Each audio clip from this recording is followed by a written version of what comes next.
A criticism of the Hegelian philosophy of right. As far as Germany is concerned, the criticism of religion is practically completed, and the criticism of religion is the basis of all criticism. The profane existence of error is threatened when its heavenly Horatio Proleris et Phocis has been refuted. He who has only found a reflection of himself in the fantastic reality of heaven where he looked for a Superman, will no longer be willing to find only the semblance of himself, only the subhuman, where he seeks and ought to find his own reality. The foundation of the criticism of religion is, man makes religion. Religion does not make man. Religion indeed is man's self-consciousness and self-estimation while he has not found his feet in the universe. But man is no abstract being, squatting outside the world. Man is the world of men, the state, society. This state, this society produces religion, which is an inverted world consciousness, because they are an inverted world. Religion is the general theory of this world, its encyclic de compendium, its logic in popular form, its spiritualistic point to honor, its enthusiasm, its moral sanction, its solemn complement, its general basis of consolation and justification. It is the fantastic realization of the human being, inasmuch as the human being possesses no true reality. The struggle against religion is therefore indirectly the struggle against that world whose spiritual aroma is religion. Religious misery is in one mouth the expression of real misery, and in another is a protestation against real misery. Religion is the moan of the oppressed creature, the sentiment of a heartless world, as it is the spirit of spiritless conditions. It is the opium of the people. The abolition of religion, as the illusory happiness of the people, is the demand for their real happiness. The demand to abandon the illusions about their condition is a demand to abandon a condition which requires illusions.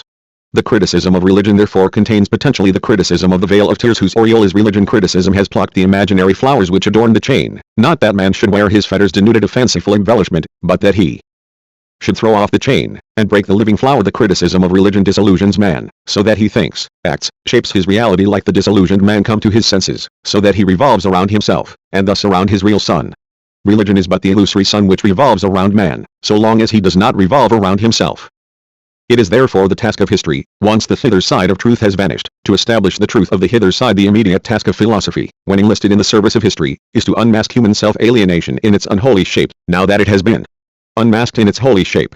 Thus the criticism of heaven transforms itself into the criticism of earth, the criticism of religion into the criticism of right, and the criticism of theology into the criticism of politics. The following essay contribution to this work is in the first place joined not to the original, but to a copy, to the German philosophy of politics and of right, for no other reason than because it pertains to Germany if one should desire to strike a point of contact with the German status quo, albeit in the only appropriate way, which is negatively, the result would never remain an anachronism. Even the denial of our political present is already a dust-covered fact in the historical lumber room of modern nations.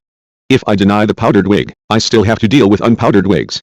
If I deny the German conditions of 1843, one stand, according to French chronology, scarcely in the year 1789, let alone in the focus of the present German history, flatters itself that it has a movement which no people in the historical heaven have either executed before or will execute after it.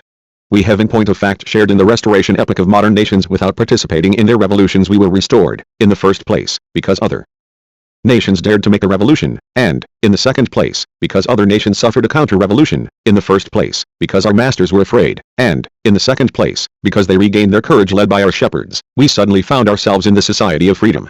On the day of its interment as a school which legitimates the baseness of today by the baseness of yesterday, a school which explains every cry of the serf against the knout as rebellious, once the knout becomes a prescriptive, a derivative, a historical knout, a school to which history only shows itself a posteriori, like the God of Israel to his servant Moses. The historical juridical school would have invented German history, were it not itself an invention of German history. On the other hand, good-humored enthusiasts, Teutonics by upbringing and free thinkers by reflection, seek for our history of freedom beyond our history in the Teutonic primeval woods. But in what respect is our freedom history distinguished from the freedom history of the Boer, if it is only to be found in the woods? Moreover, as one shouts into the wood, so one's voice comes back in answer, as the question, so the answer. Therefore peace to the Teutonic primeval woods, but horror to German conditions, at all events. They lie below the level of history, they are liable to all criticism, but they remain a subject for criticism just as the criminal who is below the level of humanity remains a subject for the executioner grappling with them. Criticism is no passion of the head, it is the head of passion. It is no anatomical knife, it is a weapon. Its object is its enemy, which it will not refute but destroy.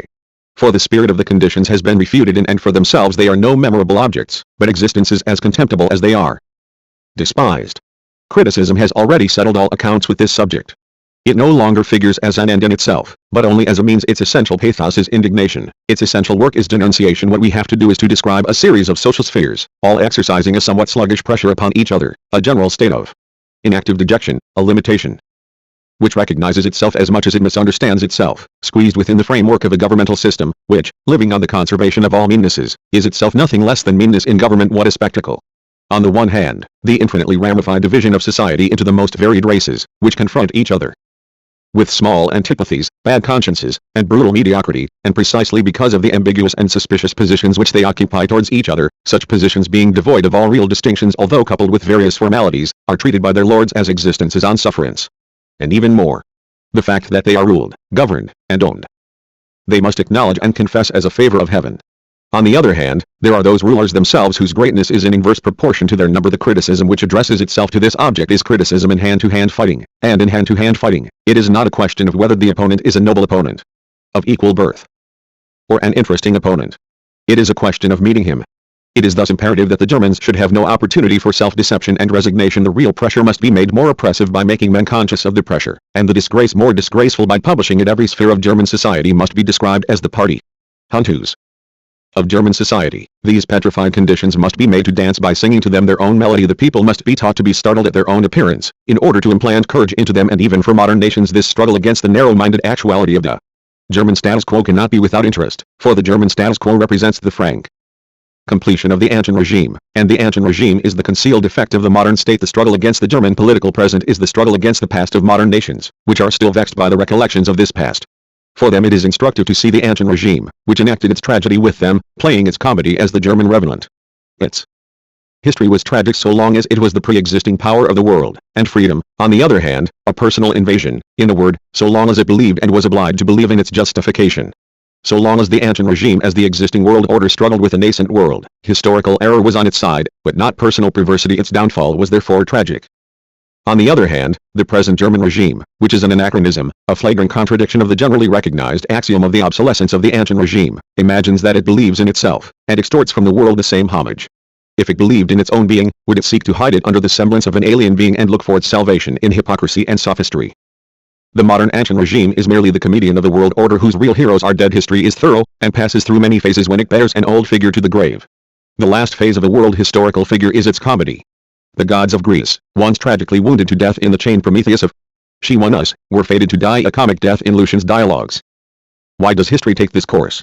In order that mankind may break away in a jolly mood from its past. In the light of this historical foresight, the political powers of Germany are vindicated.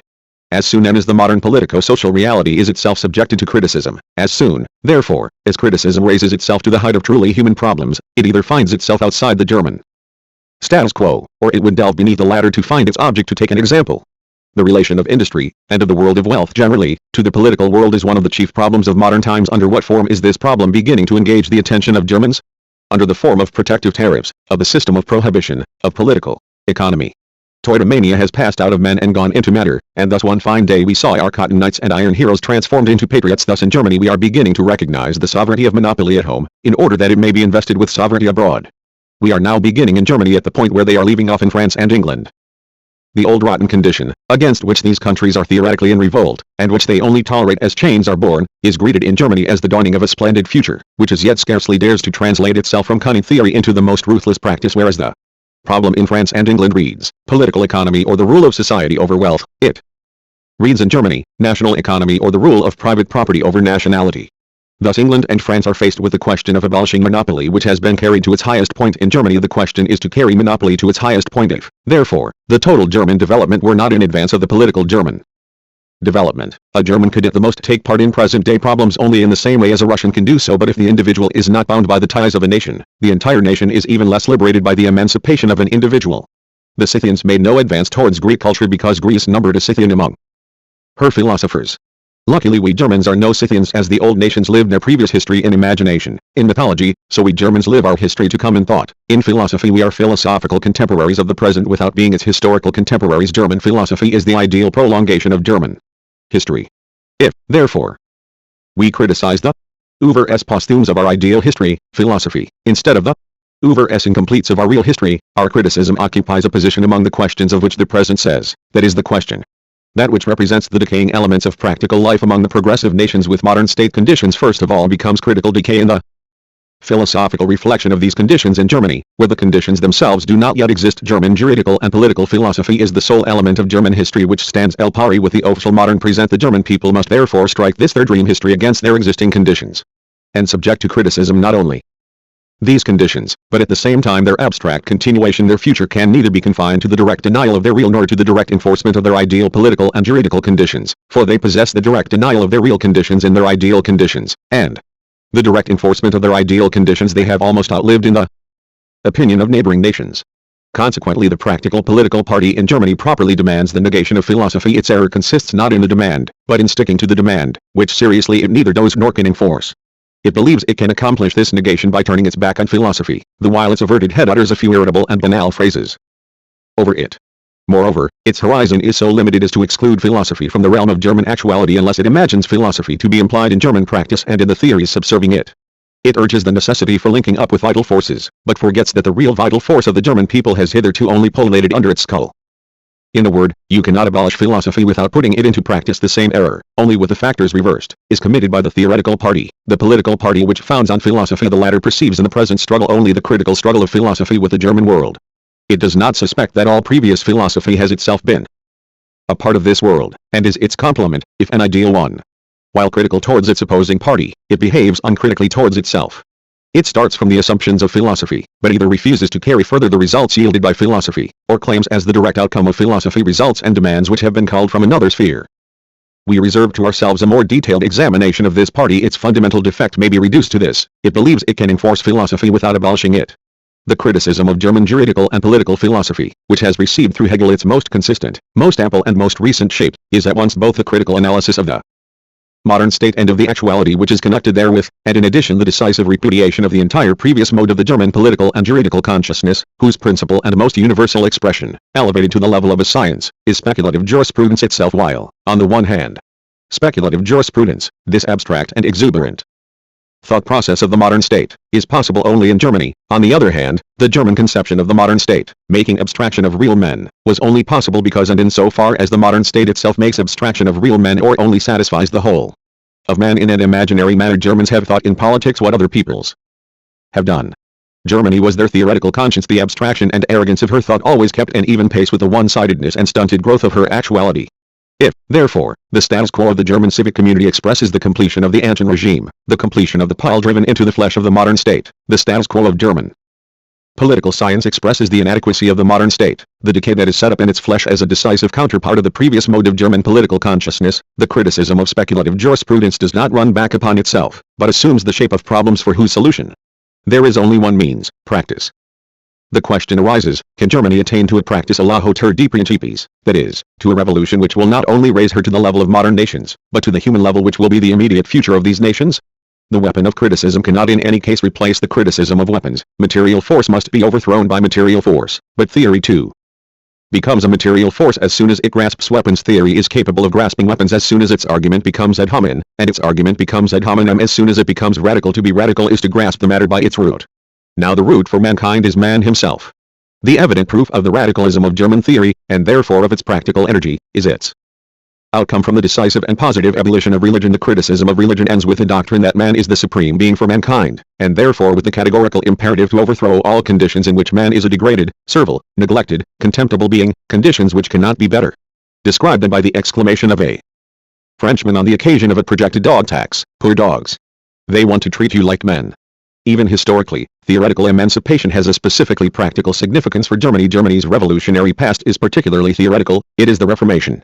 Then it was the monk, and now it is the philosopher in whose brain the revolution begins. Luther vanquished servility based upon devotion, because he replaced it by servility based upon conviction.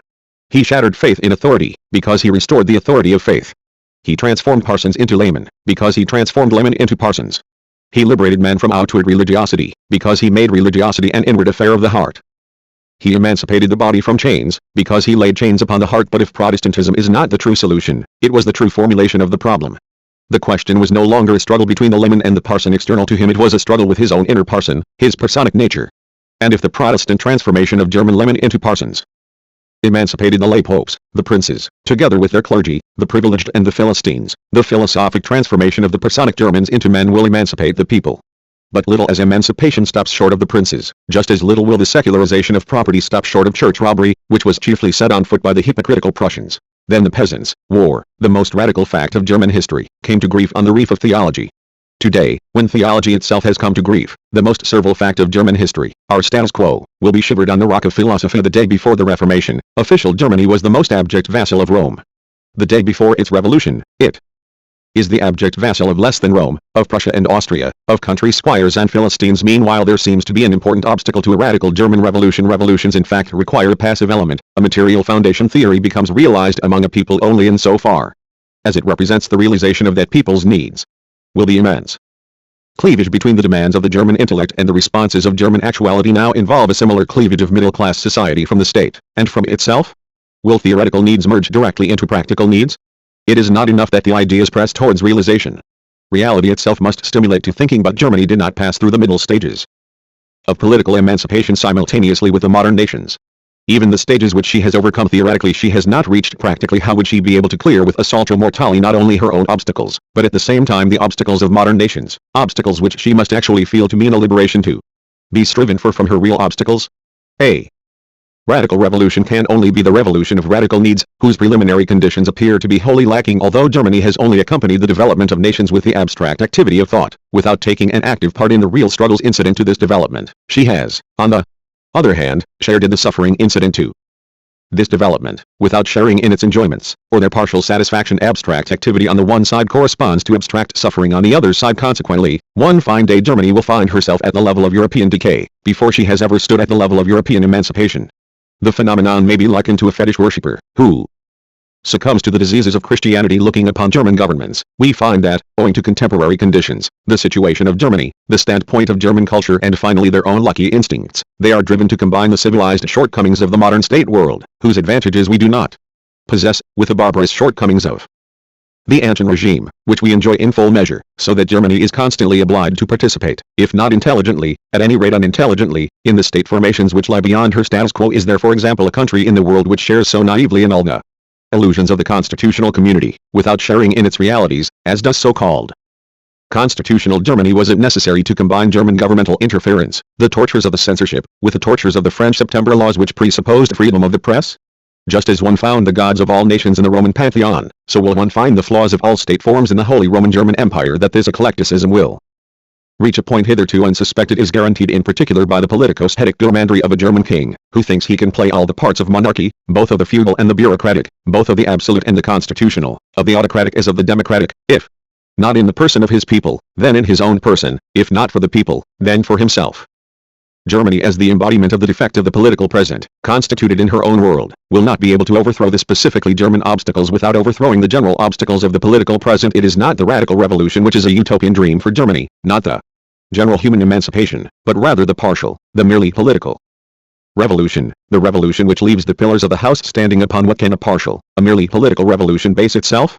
Upon the fact that a part of bourgeois society could emancipate itself and attain to general rulership, upon the fact that, by virtue of its special situation, a particular class could undertake the general emancipation of society. This class would liberate the whole of society, but only upon the assumption that the whole of society found itself in the situation of this class, and consequently possessed money and education, for instance, or could acquire them if it liked. No class in bourgeois society can play this part without setting up a wave of enthusiasm in itself and among the masses, a wave of feeling wherein it would fraternize and commingle with society in general, and would feel and be recognized as society's general representative, a wave of enthusiasm wherein its claims and rights would be in truth the claims and rights of society itself, wherein it would really be the social head and the social heart.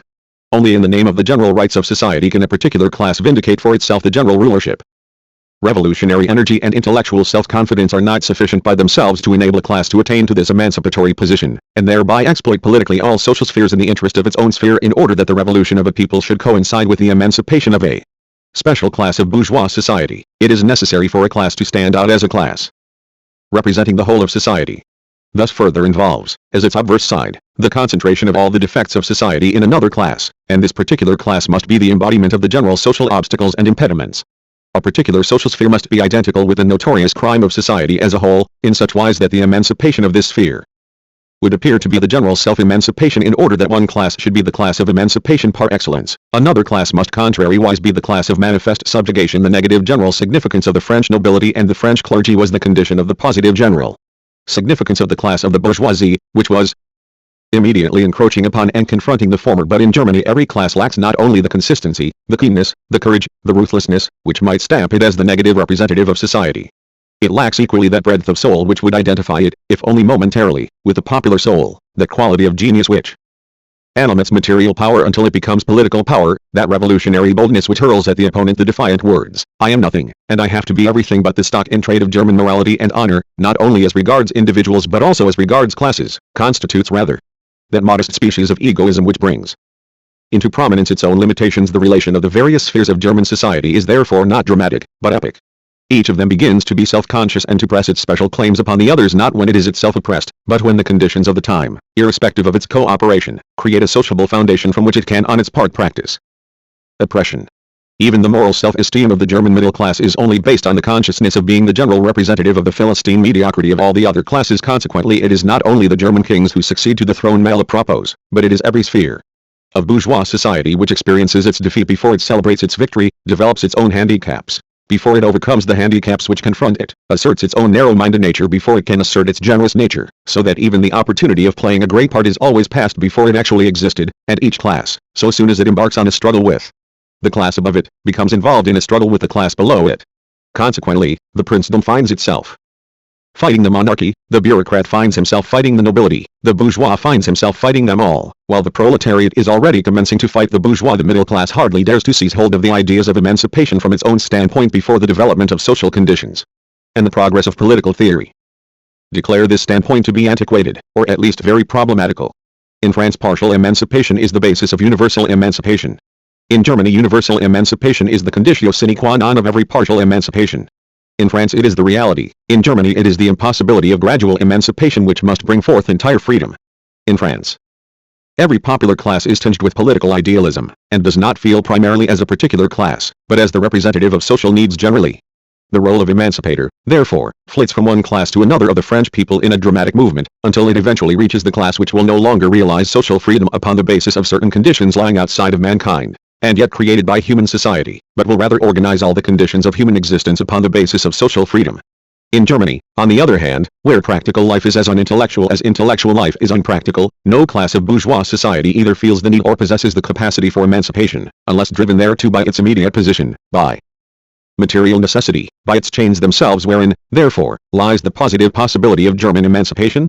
Answer: in the formation of a class in radical chains, a class which finds itself in bourgeois society, but which is not of it, an order which shall break up all orders, a sphere which possesses a universal character by virtue of its universal suffering, which lays claim to no special right, because no particular wrong but wrong in general is committed upon it, which can no longer invoke a historical title, but only a human title, which stands not in a one-sided antagonism to the consequences, but in a many-sided antagonism to the assumptions of the German community. A sphere finally which cannot emancipate itself without emancipating all the other spheres of society, which represents in a word the complete loss of mankind, and can therefore only redeem itself through the complete redemption of mankind. The dissolution of society reduced to a special order is the proletariat. The proletariat arises in Germany only with the beginning of the industrial movement. For it is not poverty resulting from natural circumstances but poverty artificially created, not the masses who are held down by the weight of the social system, but the multitude released by the acute breakup of society, especially of the middle class, which gives rise to the proletariat. When the proletariat proclaims the dissolution of the existing order of things, it is merely announcing the secret of its own existence, for it is in itself the virtual dissolution of this order of things. When the proletariat desires the negation of private property, it is merely elevating to a general principle of society what it already involuntarily embodies in itself as the negative product of society. With respect to the nascent world, the proletariat finds itself in the same position as the German king occupies with respect to the departed world, when he calls the people his people, just as he calls a horse his horse. In declaring the people to be his private property, the king acknowledges that private property is king. Just as philosophy finds in the proletariat its material weapons, so the proletariat finds in philosophy its intellectual weapons, and as soon as the lightning of thought has penetrated into the flaccid popular soil, the elevation of Germans into men will be accomplished. Let us summarize the result at which we have arrived. The only liberation of Germany that is practical or possible is a liberation from the standpoint of the theory that declares man to be the supreme being of mankind. In Germany, emancipation from the Middle Ages can only be effected by means of emancipation from the results of a partial freedom from the Middle Ages. In Germany, no brand of serfdom can be extirpated without extirpating every kind of serfdom. Fundamental Germany cannot be revolutionized without a revolution in its basis. The emancipation of Germans is the emancipation of mankind. The head of this emancipation is philosophy. Its heart is the proletariat. Philosophy cannot be realized without the abolition of the proletariat. The proletariat cannot abolish itself without realizing philosophy. When all the inner conditions are fulfilled, the German day of resurrection will be announced by the crowing of the Gallic cock.